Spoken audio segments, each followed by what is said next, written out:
This is the Oconomowoc Dems function.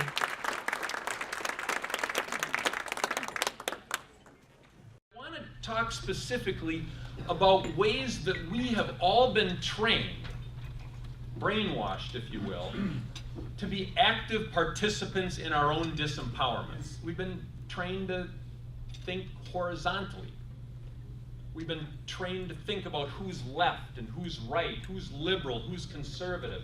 A magical thing happens if you flip that horizontal spectrum up on its head and you think vertically instead of horizontally. If you don't think about who's liberal or conservative, who's left or right, but you think about who's on top and who's on the bottom, who are our elected representatives catering to and who are they ignoring? If you think about it in those terms, a magical thing happens. Take a man living in Clark County. So that man in Clark County, chances are he's a farmer. You would put him on the right. You would say he's on the right, he's conservative. Now take a woman living in Milwaukee. Let's say she's a nursing assistant, a CNA, a heck of a lot of money. Chances are she's black.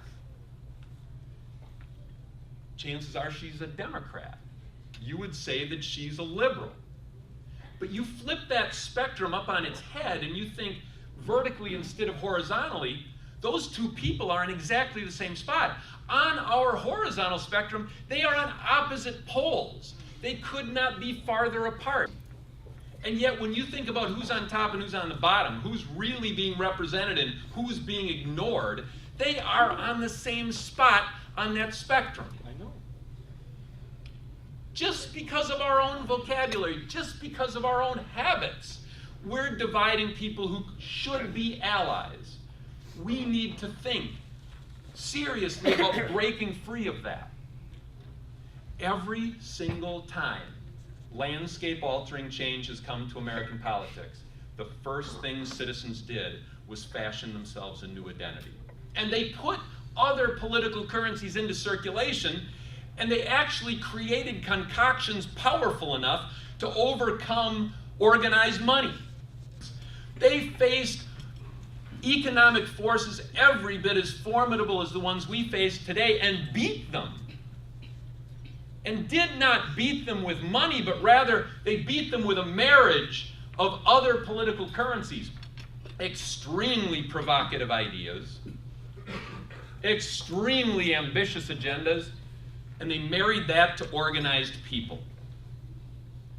And I think one of those currencies alone wouldn't have done the trick. The marriage of those currencies proved potent enough to overcome the force of organized money. And what I'm suggesting is maybe, just maybe, we ought to entertain the idea of reintroducing certain political currencies into circulation. Because it is a way out of a trap that otherwise keeps us as active participants in our own disempowerment.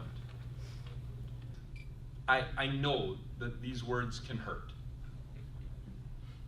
Both parties are failing America. One is scary, one is scared. They are failing us in different ways, but they are failing. And change will not come from those party establishments. Change will not come from Washington, D.C. Change will come from where it has always come, and that's from amidst the people. It will bubble up from the citizenry. And what will be required is for citizens to do what has been done on multiple occasions before throughout American history, just not in our lifetimes. And it's time for us to think about doing that. We do not have to make history here. We only have to repeat it, and we have to keep that in mind. Thank you. Well, I want to talk about doing something different. And I'm going to share with you what I think is a formula for change. The experience that Wisconsin Grassroots Network brings to this discussion is the experience of organizing. The challenge is how to reach out to people who, like Mike says, are politically homeless. It's easy to identify that that's a condition that exists. The question is, what do you do about it? You find new organizational structures. And part of that vision is to engage people in the community where they live and get them to talk to their neighbors and work with their neighbors. Because the current political strategy that we've had for decades, where you bring people together around an election cycle and they dissipate after an election cycle, is not sustainable. So we have developed several organizational elements that help to address this problem, one of which is we've created the Wisconsin Grassroots Task Force that meets every week except for the holidays, which means we meet 48 times a year. And one of the ways that we've tried to do this work is in terms of working in the community, of doing a training program of how to set up community grassroots groups. And we've created a number of those around the state, particularly on electing candidates in their areas, be they mayor, be they school board, be they county board, that they would not get elected had they not been focused and organized. And what we're saying in WGN is part of it is organization. We need to create a new organizational model. And the model that we're starting to create now to advance the ball down the field faster is a regional structure, which means 5 or 6 counties together in an area, coming together and forming a group to work on projects together. This is how we can build our strength, amplify our strength by bringing all the counties in the region and all the grassroots groups of the region. This is the difference. We're going to go beyond just county party structures, because most of the grassroots people who, I saw hands here that weren't signed up as Democratic Party members, who also voted for Mary Burke. There's a tremendous amount of people who supported Mary Burke who weren't necessarily card-carrying Democrats. Well, we need their energy. We need their ideas. We need them to come on and work together in these regions. And this is a vehicle for doing. So for those of you who don't know what Move to Amend is, it's a national volunteer organization. Nobody's paid. We have affiliates that work with a national organization that functions as an educational and communicational facility. What we want to do all over the country and have been doing is to get, as many of you know, referenda on the ballot that are resolutions that say we want a constitutional amendment that really is going to change something. So it's not only to get money out of politics, which would be huge. Money is not speech, but that only human beings have constitutional rights, which makes sense because the word corporation isn't in the Constitution, and we know the Constitution was written for people, so we think the Supreme Court is really wrong on that one.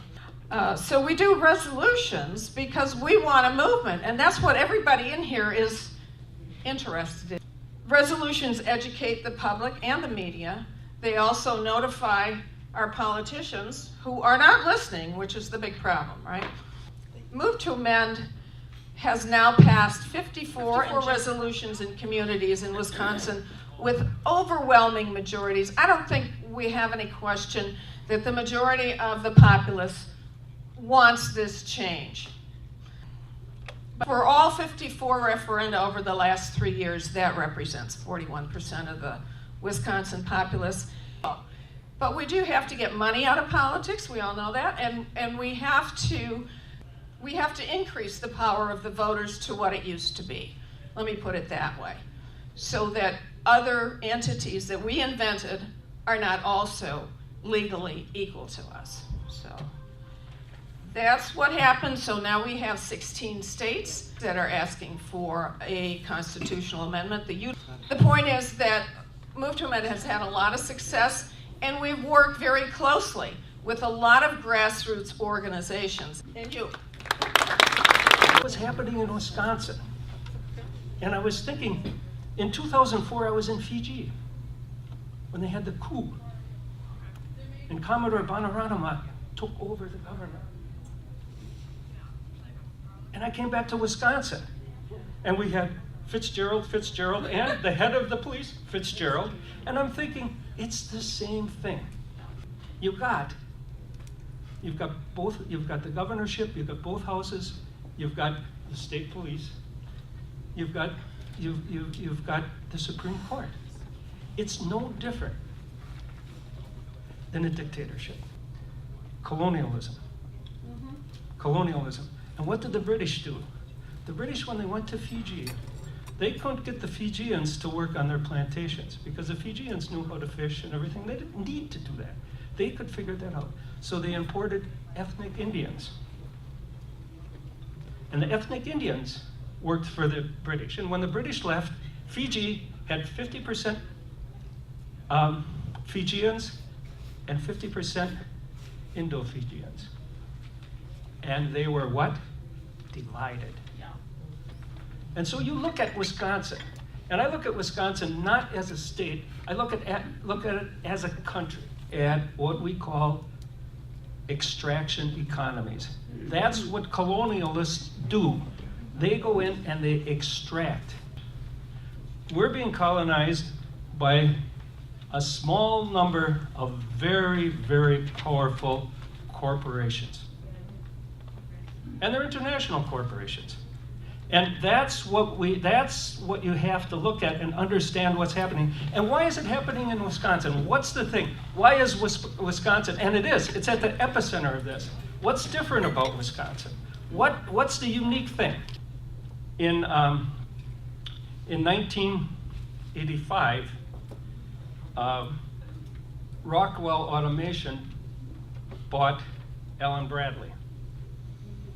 Okay.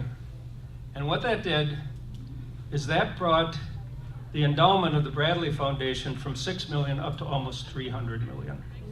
And it changed the game in Wisconsin. Now, and again, I'm looking at this as somebody who's an outsider coming in to not a state, but a country. Michael Grebe is this millionaire lawyer, but now he's the head of the Bradley Foundation. Now, the Bradley Foundation pumps money into all sorts of very, very conservative. Well, the chairman of the Bradley Foundation, Michael Grebe, you know what his other appointment is, don't you? He's the head of Governor Walker's campaign. So we have an upward fight. And what Dwayne has asked me to do today is to do like a Q&A with you. And